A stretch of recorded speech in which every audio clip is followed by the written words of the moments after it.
love him so much. And then I met him in church and he's in choir, but then he told me that in order for us to be in a relationship, he has to have sex with me. Hi guys, welcome back to Life with Sam, where we talk about lifestyle and faith. If you're just tuning in with us, God bless you. Make sure you just click on that subscribe button before you go any further in this video. But if you're not just tuning with us and you are a returning subscriber, welcome family, welcome. We are back with an amazing video and an amazing topic. So as I normally say in my videos, go and get your dress, go and get your tea, go and get your biscuit. If you're on a diet, get your lemon water because it's about to go down. So today we're talking about celibacy. Why should I be celibate? Like, what's the reason? I mean, everybody tells me to be celibate, right? The Bible tells me to be celibate, my parents tell me to be celibate, my friends tell me to be celibate if you have good friends. But then why should I be celibate? Like, what's the reason you want to give me some answer that I would actually be celibate? Like, I mean, what sensible reason do you have to give me? But then we're actually going to look into a topic that I feel I've meditated upon for a long time, and I've actually seen reason on why I should be celibate. It's not just because the Bible told me to be celibate, but actually why God put the commandment not to have fornication before marriage. So let's get into this video. So jejely, I was sitting on my own. My friend came to come and meet me. She said, Samantha, this is guy I love this guy so much. Oh Jesus, my choice is to beat for him when I see him pass. I mean, the way I love him, Gidiba, strong gun. God, I'm so Nigerian, Jesus. But then I love him so much. And then I met him in church and he's in choir, but then he told me that in order for us to be in a relationship, he has to have sex with me. I mean, he said either there is sex involved or he ain't going to do it, because his last relationship, he was celibate with a girl because she wanted to be celibate. But then right after that, what happened? He was like, he ain't going to do this ever again. So he made that choice that he's not going to be celibate with anyone again. Like, he goes all the way or no way. Do you kind of get what I'm talking about? Yeah, my husband so bad, please, I beg, forgive me, it was by mistake.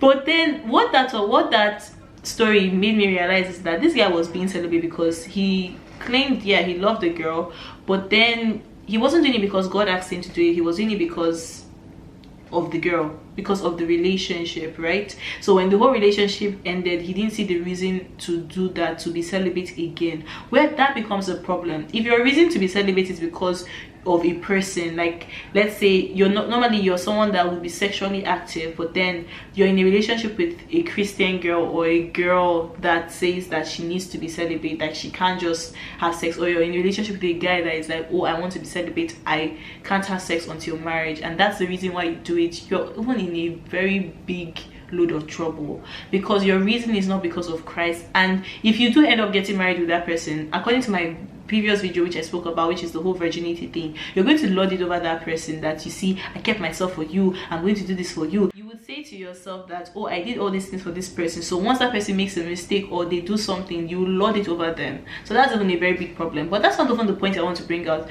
The first point I want to bring out is God puts celibacy because he loves us. You know, I think a lot of times we say that, okay, there are couples out there who haven't had sex before marriage. Yeah, it worked out for them, but there are also couples out there who has had sex before marriage and they still got married, they still were in love, the guy didn't hurt her, he didn't just walk out of his life. There are people that have been sexually active before marriage, still got married, and they're good, right? I mean, if that's the reason, why should we keep ourselves before marriage? Because there are couples that have done it and it's good. The first thing I want to even point out that that's not even your reason. You do things because God has told you to do them, and then you see reason in them. So now let me give you an instance. Two people, they're in love, they have sex before marriage, they get married, and they just love each other. It's amazing. It's a beautiful, intimate relationship. Well, there's also that girl out there in this world who a guy came up to her, or a girl that came up to a guy and then promised them heaven on earth, and then they sleep with them, but then only for them to walk out and leave. And they gave them something that for them was so precious, and they gave it to them thinking that, okay, this person is going to be with me for the rest of my life, but then that person walks out and leave. So the 5% are the people that meet before they get married, they can sleep with each other and then get married and they're happy. But there's another whole 90% to 95% who on a daily basis their heart is being broken over and over and again, because people come and tell them sweet nothings, and then get them into bed, and that's the end of it. Do you get what I'm trying to say? I think a lot of times we see this as God is putting it because he doesn't like us. He just wants to be a wicked God that will just put rules. But that's what religion will tell you. But relationship will tell you that God is putting those things in place because he's trying to protect you from all the people that are not willing to take the responsibility for sex. Sex comes with a very high responsibility. Is that what you're meant to say? Sex comes with responsibility. So the responsibility you have is for that person to be safe, for you to promise that person, okay, yourself, and then not just walk out of that person's life. Because yes, you may say to yourself that, oh, but I'm not that kind of person. I don't think I'm a one guy kind of girl. I don't think I'm a one girl kind of guy. But then don't put yourself in a position to even have sex with anybody in the first place, because you may be the I'm not a one guy kind of girl, or I'm not a one girl kind of guy, right? But then the person that you're going to go and meet may be a one girl kind of guy or one guy kind of girl. Do you get what I'm trying to say? Like, you cannot say that you want to sleep with a person but you're not responsible for the actions that come after. It doesn't work that way. And then we have a lot of people these days that are, yes, they are going into sex, but then they're not even responsible for it. They do those things because they just want to fulfill a desire within them. They are horny, or they want to just straight up have patewo. They just say that they straight up want to just have patewo, and they want to up and go, and then you end up hurting a person. So we have a lot of people that go through this on a daily basis. If you go online, you will see the story plenty. So am I saying keep yourself before marriage so that you don't get hurt by a person, the person doesn't work out and leave? I'm not saying that. Do it because God has asked you to do it, but that's just one of the many reasons, one of the many logical reasons you can see of why God said no sex before marriage. Because some people do end up getting hurt. So people are not responsible enough to actually look at what actions can come out from having sex with the person. Somebody can get depressed, someone can get sad just by having heartbreak because they trusted a person and that person promised them sweet nothings. They finally gave into that person's lies, and then they had sex with the person just upped and leave. Things like that happen. It really does happen. Next point also buttresses this point. This whole I can't help myself mentality of, oh, I just have to. I mean, I just can't help myself. Samantha, you don't understand how I feel. I'm in love with her. She's in love with me. Like, we just can't help each other. But you're not the first person to feel these desires, honey. Honey, you're not the first person to feel these desires. Like, there are people in this world that they have kept themselves till they died. Some people didn't even sleep with anyone and they still died, and at the end of the day they were still all right. Like, you're not the first. If it's a desire that you cannot control, right, then God wouldn't even tell you or put a restriction around it. He would have just said, you know what, go into the world and multiply the earth with everybody you find, animal, place, or thing. Just do whatever you want to do. But he said keep yourself for marriage, because marriage is a safe place. It's a safe haven for most people. You want to bring a person into that kind of intimacy where they know that they feel safe. They know that you are bound with them for life. You know that you're not getting out of it. Now, when I talk about it this way, you start to see the responsibility that goes with sex. It's not just a, oh, let me have my phone and go. It's a situation where you know that you're telling this person, yes, by doing this with you, I'm sealing that covenant that we made in front of a lot of people, that it's me and you for life. Do you get? So that person is safe knowing that you're never going to leave them, or you're never going to walk out of their life. Now, that's the intention that God had in mind when he was creating sex, when he was putting marriage in place before sex. But now we have a lot of people that commit adultery on a day-to-day basis. It's like horrible. But then this is what a believer's life should look like, that you're not having sex with a person because you want that person to be safe. You want that, okay, you're making a decision before the rest of the world that it's me and this person for life. So even you cannot back out when you want to, because you've already made the decision that it's me and this person for life.